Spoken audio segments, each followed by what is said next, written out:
Come on, confess yourself.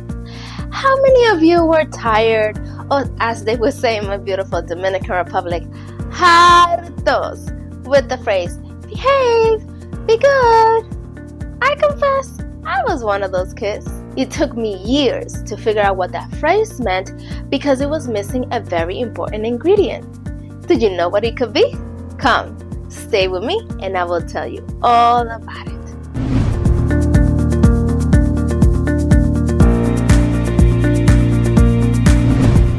Welcome to EsperanzaEdTv. Hi, my name is Laura Batista, aka Ms. V, and I'm a certified special education teacher with more than 15 years working with students from 0 months to 2nd grade. If you're a family with a son or daughter with a special need, or if you want to learn more about special education, I invite you to subscribe and hit that notification bell so that you won't miss out on any of our informative videos.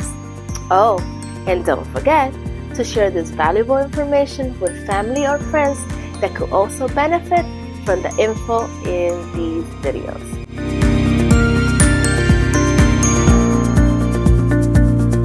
Do you know what is that important event in the lives of all kids between the ages of 3 and 5?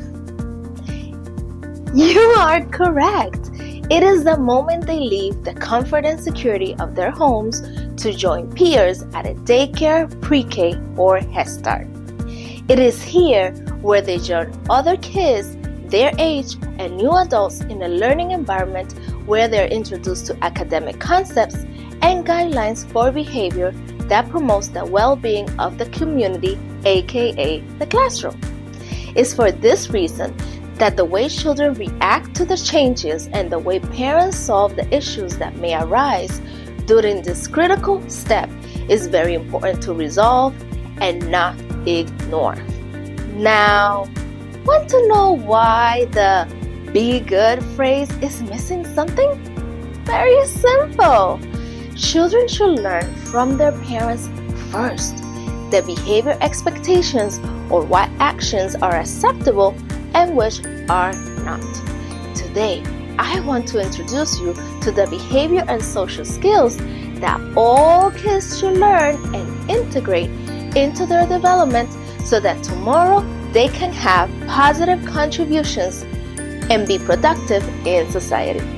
Ready for the first expectation? Well, here it is.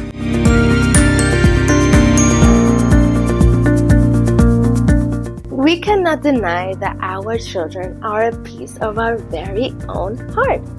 It's for the reason that they assume that they are their parents' kings and queens. All of their needs, wants, and desires generally are given or almost obtained instantly at home. For this reason, the classroom environment has the potential of creating chaos in kids when teachers start to teach the concept of waiting and taking turns. In general, we can say that a family is like a community. But you and I know, and we can be honest, that the rules at home tend to be more flexible. But this is not always possible in school. Time constraints and the need to follow the daily schedule make options more limited. In other words, children have to learn to go from I or mine to community or ours. So, what does this all mean? Let me show you in the next slide. At home, children typically would say things like, I want that toy. I want to eat French fries. I want to play. My toy. But as you can see in this slide number 2, in school, we generally teach our students to say phrases like, can I play with you? Today we will eat baked fish and veggies. According to our schedule, now we have group reading. Our toys. Let's share. In summary, in school is not only about individual needs or wants. It's about teamwork, making the classroom function with order that allows for all of the students to enjoy the same activities and privileges.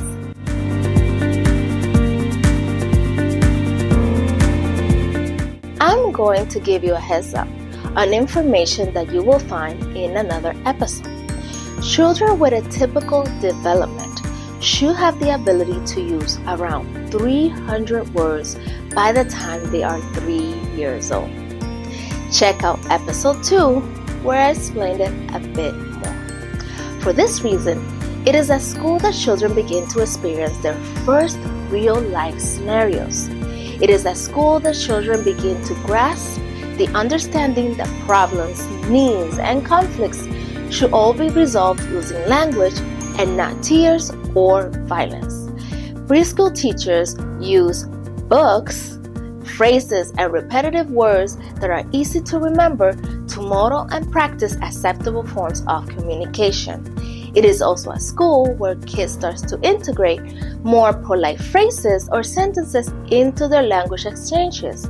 They go from "I want that" or "give me that" to "Can I have it, please?"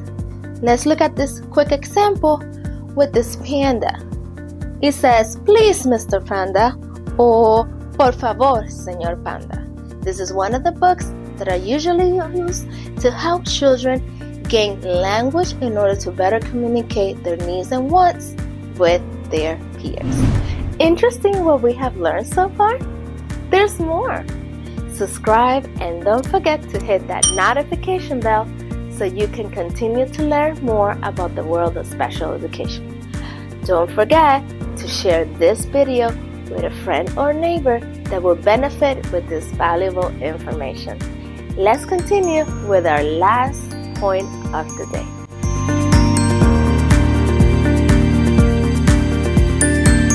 In a perfect world, it would be at home and not at school that children should learn why it is important to have order. Miss B, what do you mean by that? Thanks for asking. Let me explain to you this way. It is at home where children begin to learn the importance of having order in their lives, having consistent times to go to sleep or to eat, putting away their toys back where they belong, helping put away their clothes, are simple but powerful ways to start teaching children that everything has a purpose and a reason for it. Take a look at the sample of a school schedule that I have here.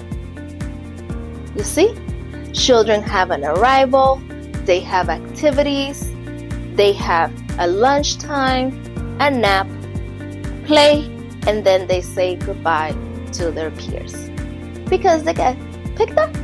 In case of authority, again, it should be at home and not in school that children begin to learn and understand that there are limits or moments where it's appropriate and not appropriate to do things, that there will be adults in charge of their welfare that they need to listen to and follow their directives in order to ensure their safety and well-being. Here is a sample of a classroom rule poster.